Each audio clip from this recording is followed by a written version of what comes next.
Hello and welcome to another Shooting the Shit. They seem to come around quicker and quicker at the moment, but obviously we have the Feminism in Business Dream Team. So tell everybody who you are. Tell the boys and girls who you are.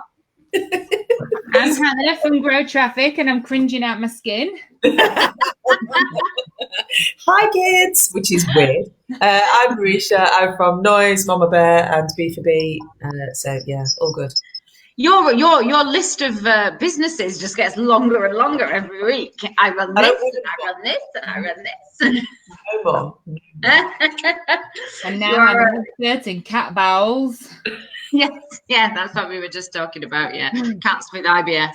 Anyway, no, that's not what we're talking about today. Today we are here to talk about ageism, because obviously this is a feminism in business. I'll keep calling it a podcast. It's not a podcast. It's Facebook Live.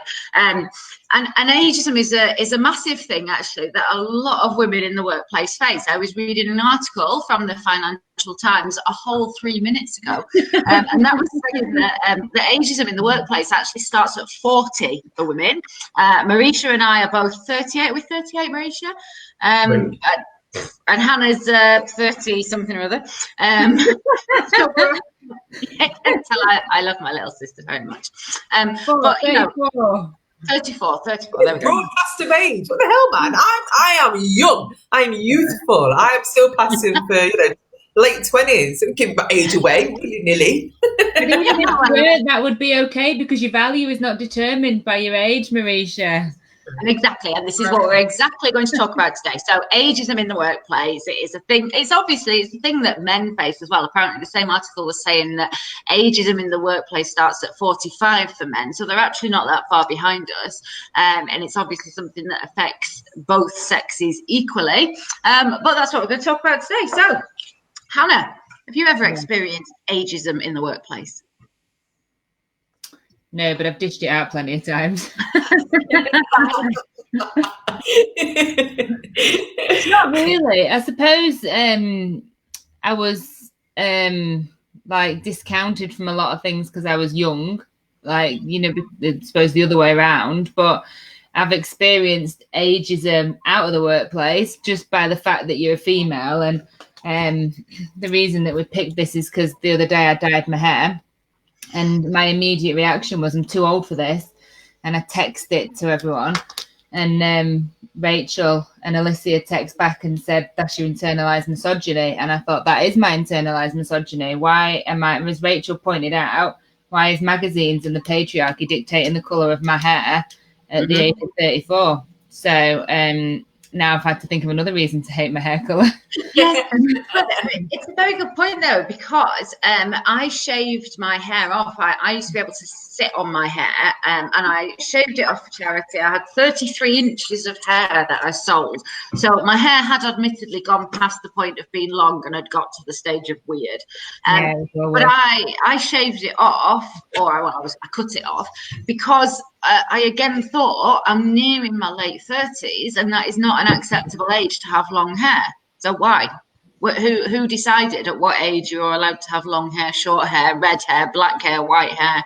Crackers. Marisha, have you ever experienced ageism in the workplace? I don't think I have. Obviously, I don't think it's been, you're too old, you're too young, anything on those lines. I think, the stuff we kind of come across, I think, in the workplace is tied with other things. I don't just think there's ageism. I think there's, sexism, there's all sorts, racism. It's all tied up, to be, fairly soft. Nothing too aggressive, nothing, that's in your face, but there's, sometimes an undercurrent. But I've had a colleague and friend who has experienced it from a male perspective, actually, and I never really thought anything about it until he said. So I don't know how old he is. He must be, I think he's in his 60s, that kind of age, in the telco space. And he, unfortunately for him, has been made redundant a couple of times. And he struggled to then do something about it afterwards, because I think his perception is almost they look at me and I look older instantly, and I have, maybe what could be seen as old-fashioned ways of doing business. But he's good at what he does, and he does it really well, and people kind of still warm to that and still work with that. But, finding himself unemployed, then what? Because I think if you were to, I don't think you're supposed to put ages on CVs and stuff these days, but I think it's, it's definitely there for men too. And maybe more so in the kind of, IT and tech space, because it's almost like, oh, well, you're not going to be, down with the times. No, you're not going to know what you're talking about. We've all moved on. All as kids, we're all dealing with the, this new fandangled SMS. And all this kind of stuff. And he's like, but he is good at his job. But I think it's, male thing. It's definitely there. It is true. I mean, our dad got made redundant, I think about the age 57, wasn't he? And he went to the job centre, and they essentially said to him, look, nobody's going to give you a job anymore. You might as well go, back straight on your pension a few years early, because you're just not going to get one. And the job centre effectively told him not to bother applying. But it's true, and you're right there on what you say, Marisha, especially in the kind of tech industries nowadays.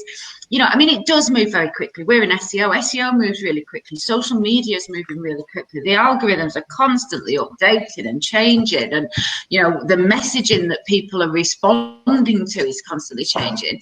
But that doesn't mean that people at the older end of the spectrum haven't got a hell of a lot of experience. Because, yes, all right, the younger people might know how to work Snapchat when everybody else might not know, but there's all of that experience that comes with running a business. You've got to know how to do accounts and Excel spreadsheets and negotiate with a bank manager and all of that stuff. Most of that comes with experience, doesn't it? Well, so why tech? Sorry, go on. No, go carry on. Even just in tech, like I remember hiring developers in an old job, and a lot of it came down to not age, but levels of experience. And the more experience you had, obviously, the more you were paid. But the gaps in between were absolutely enormous. The kind of junior developer would be on, 20 something grand, and a senior developer would be on 80, 90, 100 grand at least. And that was age related, but it was assumed that a senior dev would be the person who would be project managing, because those skills are there and the actual techie skills aren't there.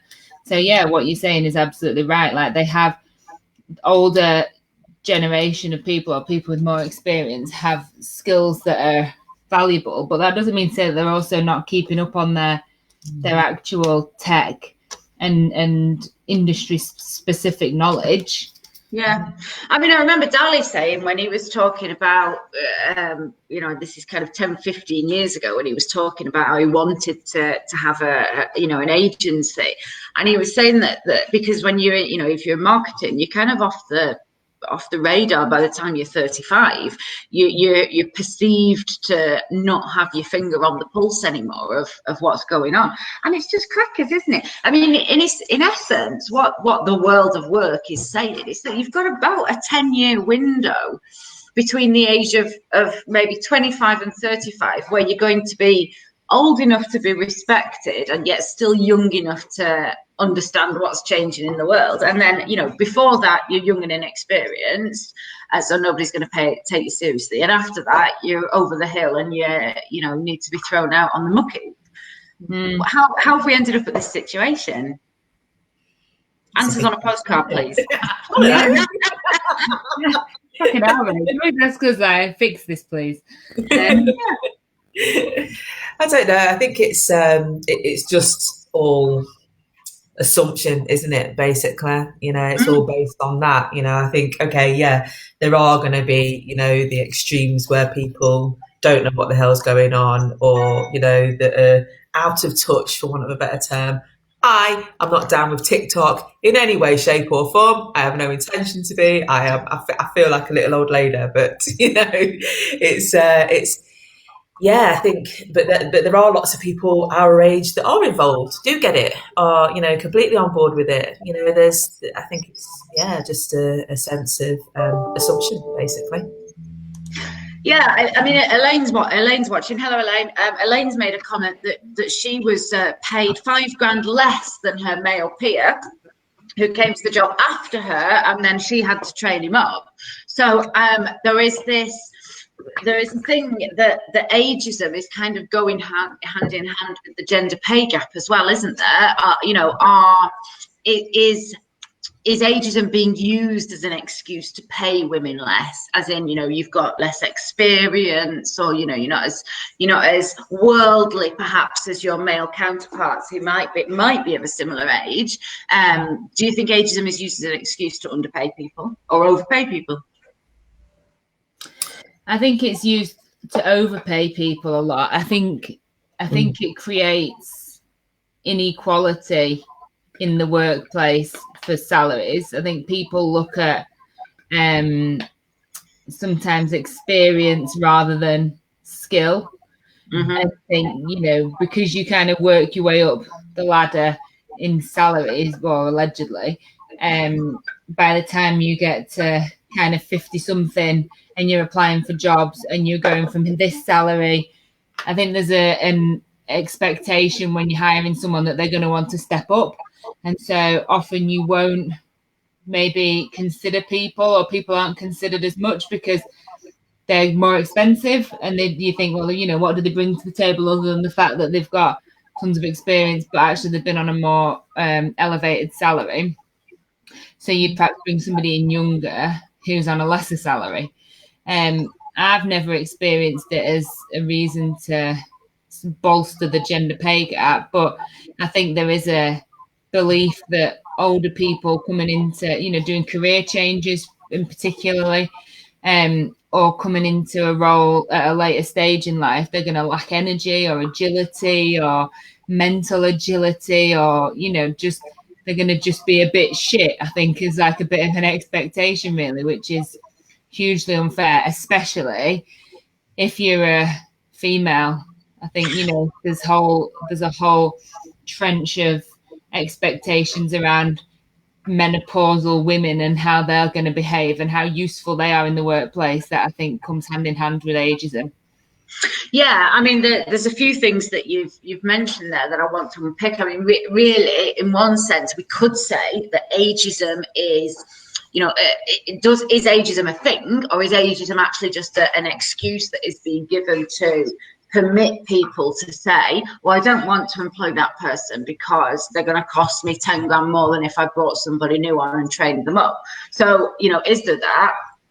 But then also, as you say, if we're thinking about ageism in terms of women in the workplace, absolutely. Again, women have this kind of two-sided pincer movement, because if they're in their 20s, they're discriminated against because it's assumed that they're going to go off and have children regardless of how good they are at their job. They're probably going to go off and have babies, so we probably shouldn't employ women in the 20s. But then by the time that women get to the kind of mid to late 40s, they're going to be menopausal. They're going to be having hot flushes. They're going to be stood there with the fridge open and their head in the fridge all afternoon because they're having a hot flush. They're not going to be able to take notes at a meeting. I mean, Marisha, have you ever seen this in action, that you've noticed it kind of overtly or even covertly that women have been treated like this? I think I have, but I don't think I've kind of labelled it as such. I think, and herein lies a problem, right? Yeah, I guess, because it's not called out. But yeah, I've got a friend and colleague who was basically told, well, we're taking a chance on you. Because you're 30ish, and you've just got married in your prime to go off and have children, and it was as blatant as that.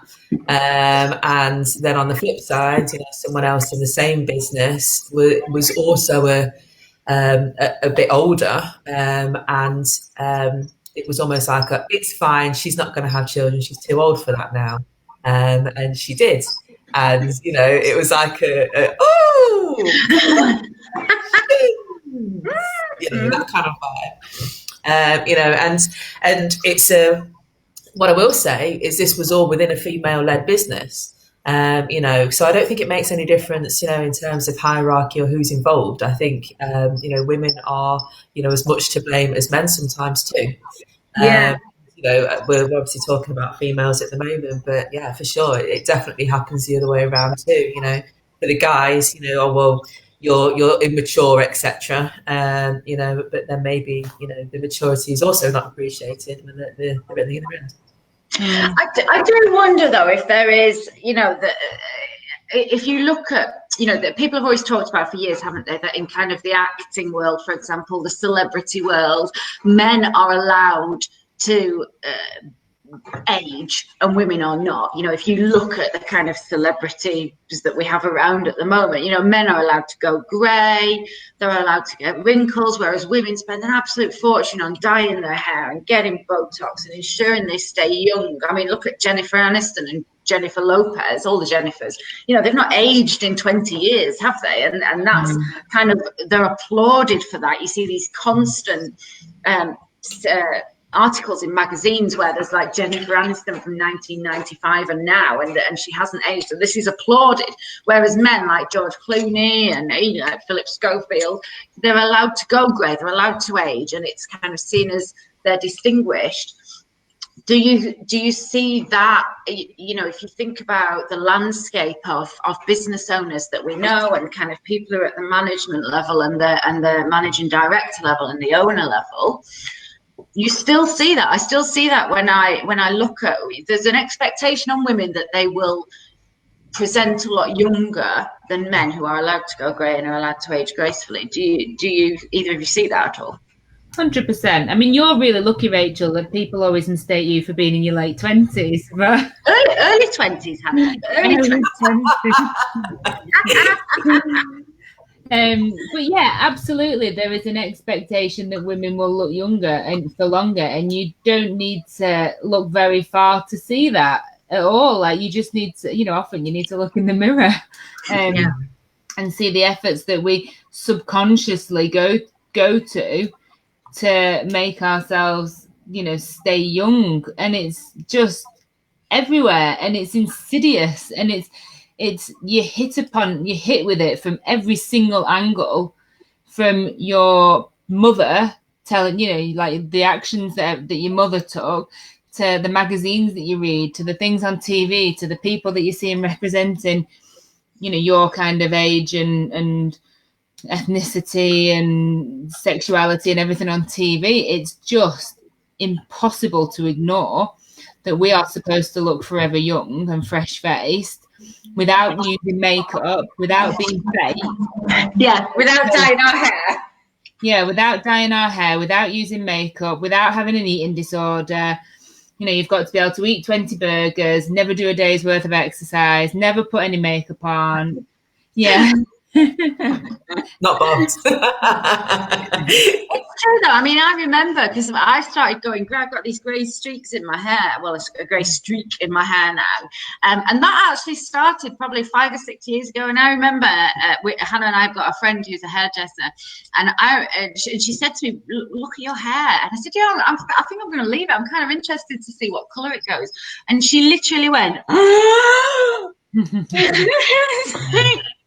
all right, I'm only going to let a bit of my hair go grey. I've not killed 5 puppies and baked it in a pie. It's all right. I am in that party, because I have a grey streak as well. I can't see it back to front on camera. I'm rocking it. It is white as hell, right? And I don't give a fuck. And the lady that cuts my hair, it's like a trim, because it's just that, it's wild, as you know. And she's absolutely fucking mortified that I don't dye my hair. Every time she comments on it, I'd love to get a colour on this. I'm like, absolutely not. Even more so now. Even more so, just to piss you off. I am going for a full Storm from X-Men. Kind of, I am well in for it. If I could look like Halle Berry, I am in, man. Maybe that's not misogyny though. Maybe that's just her upselling. Yeah, maybe. But she's there. Point though, isn't it? I mean, first of all, Marisha, I think it's going to take more than a grey streak to get you looking like Halle Berry. I'll be perfectly honest with you. See, in the chat, someone say women are just as bad as men. Well, there you are. Yeah, I was just about to say, I'm proving my own point, and Elaine's made that point as well, that women are the worst. And it's true, you know, no man has ever commented to me about my hair or makeup, and I do wonder, I mean, yeah, I don't think they ever have said about how I should try and look younger or anything. You know, men have made comments about me, but not about my hair or my makeup or anything.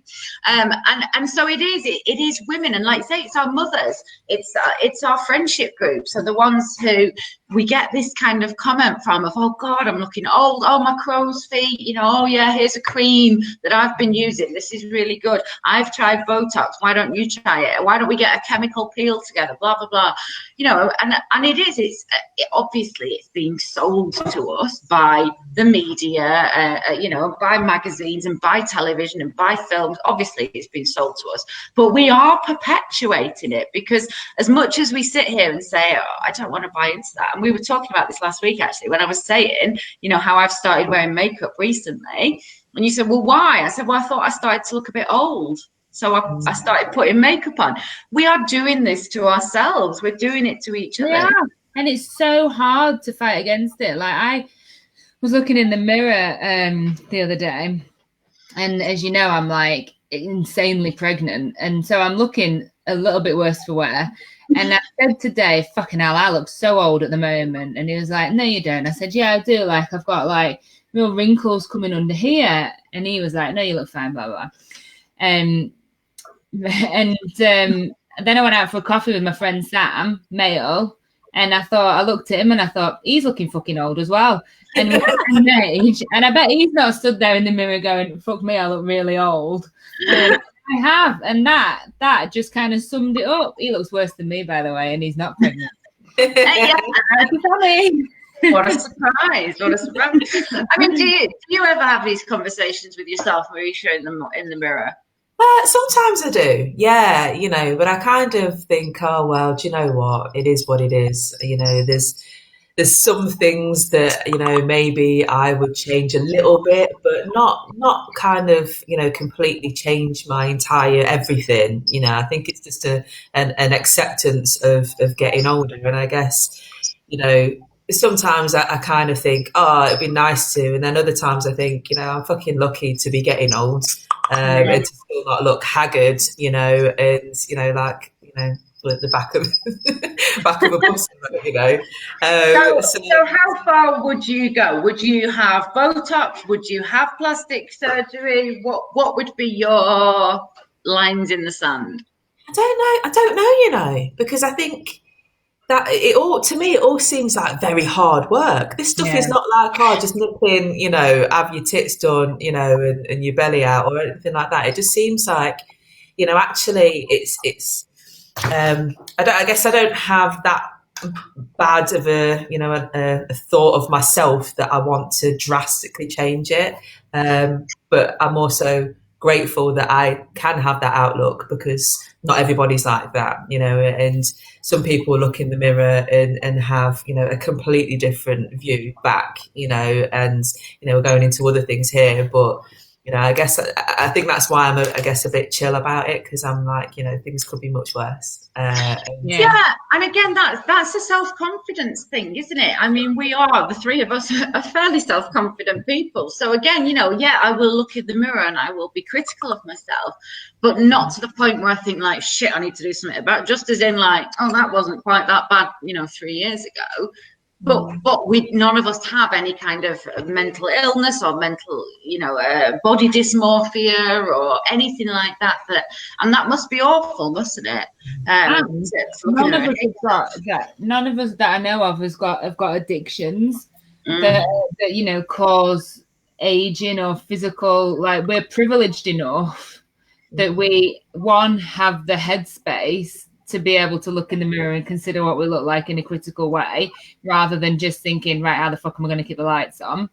And two, we all look fucking amazing. And so, like, that helps a lot. So what would your lines in the sand be, Hannah? Would you ever have plastic surgery or anything like that? No, I would never have plastic surgery, and I wouldn't ever inject shit into my face. But I do use anti-wrinkle cream as a moisturizer, and I have done since I was about 17. And I did have my teeth done, which, you know, did have my teeth done. That wasn't through aging, that was just pure. But yeah, I wouldn't do something like, I wouldn't try and fight aging, but I would like to think that I would still, you know, dye my hair because I want my hair to be a different colour, and, you know, things like that. Not because it's. Well, that's the point, isn't it? Yeah, you're dyeing your hair because you fancied having a different colour hair. You weren't dyeing your hair because you're like, oh my God, I've got a grey hair. Well, I haven't got any grey hair yet, so I don't know how I'll feel when it does come through. Yeah. I think there was that interesting. There's been that interesting advert on the telly recently, haven't there? It's Eva Longoria, and it's during lockdown. I think it's for like Clairol and Nice and Easy or something. And she's going, oh, I thought I might go grey, and then she holds her roots up, and she was like, but I've seen how actually grey I am, and I'm not ready for it, and I can't stand it, and so she dyes it. You know, in lockdown, all by herself. Who'd have thunk it? What a big deal.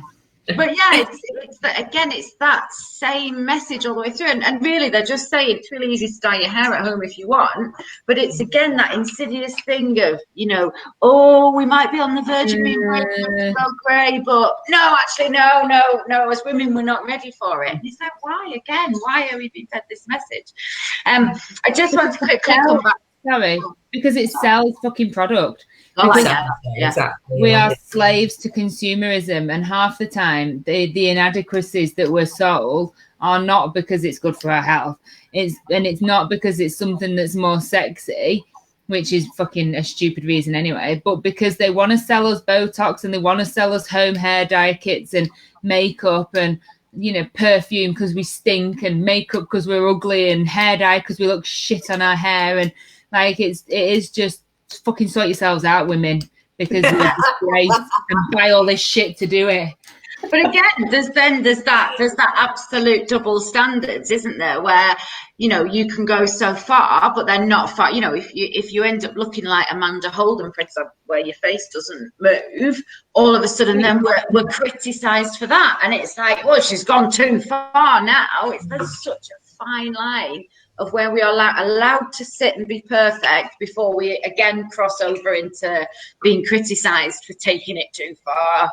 I mean, look at Simon Cowell. He hasn't moved his face since 1997, and his hair is like a shade darker than black boot polish, and nobody criticises him. And if you look at like male products on the market to combat aging, they have like shower gel that's for the body, the hair, the beard, the car, the dog, and the sink. And then they've got like just for men, like one range of like hair dye. And if you use it, then you're fucking dick and like you're vain, and everyone laughs at you. And it's just not the same for them. So I don't know why the consumerism is aimed more at women, but I think it perpetuates from that. It's consumer, it's capitalist driven rather than patriarchy driven, maybe. Yeah, and I mean, Elaine made a point about, you know, representation of women on telly, which we were talking about. She was saying everyone her age is on Loose Women under Batshit because they're all perimenopausal and completely off their tits. Yeah. But again, it's that same message in it. You know, I was reading an article about not Helen Mirren, the other one, Judi Dench. And they were saying, you know, the other old lady. The other one, yeah, that other old lady. There's only three of them. But, you know, they were saying about how marvellous she looks. And she does look bloody amazing, considering she's in her late 80s. But again, it's all this thing of you can't be on the cover of a magazine because you look 87. You've got to be on the cover of a magazine because you look 67 when you're 87. And it's just that constant drip feeding. You've got to look younger, you've got to look younger, you've got to look better. So we're coming up to time. So how does that relate to the workplace? Discuss. I love these bombs that she just drops in. Like, we're on a flow, and it's like, anyway. I think it's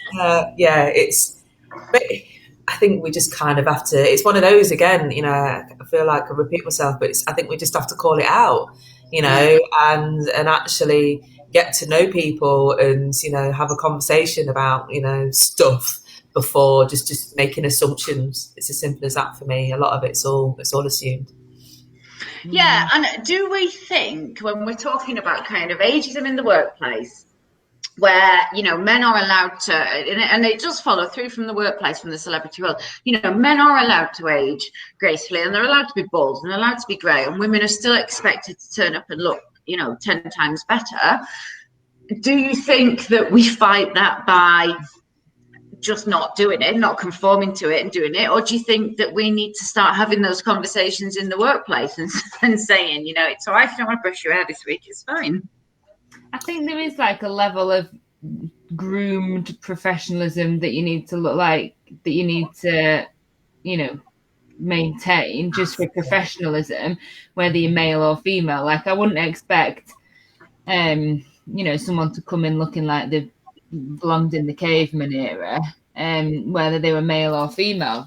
But I think there's far too much pressure on women, especially, to look groomed.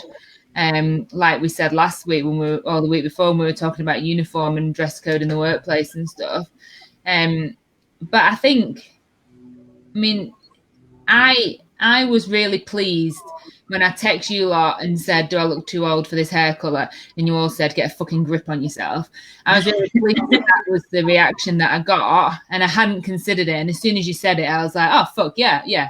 So I think like we need to help each other recognise that actually this pressure that we put on ourselves is misogyny, it is capitalism, it is the patriarchy, it is a form of oppression, and just gently remind each other of that actually, you know, you're fucking all right as you are, and if you want to have red hair, have red hair, and if you want to go grey, and if you want to put makeup on, do it, and if you don't, also fine.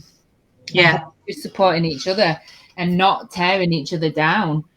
I think that's it. It comes down to, you know, the support around you, because actually if the response to that text message would have been actually, yeah, love, not sure about that, you know, that would have made you feel absolutely shit, you know, as strong as a person you are, you know, and you know, as much of a reaction as you would have had, there would have been other things at play, obviously, you know, and you would have thought twice about it next time. So I think there's a lot to be said for, you know, supportiveness around, and that's for male and female. I love a bit of salt and pepper. I'm not bothered. Beard, you know, hair, you know, whatever. I am in for it, and I'll say so. Actually, I think it's just it's why not? You know, why not appreciate differences and things like that? So absolutely, and it comes down again, doesn't it, to the point that we've said for the last couple of weeks, because we've been talking about these kind of aesthetic points of view, but basically none of this has any bearing whatsoever on your ability to do your job.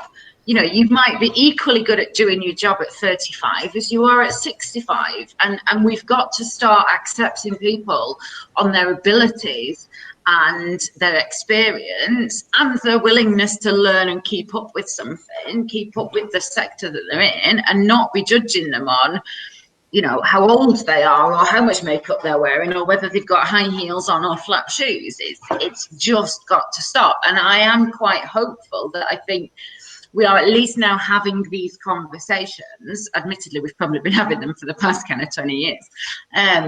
But I do feel quite positive that hopefully things are starting to change. Do you two feel that?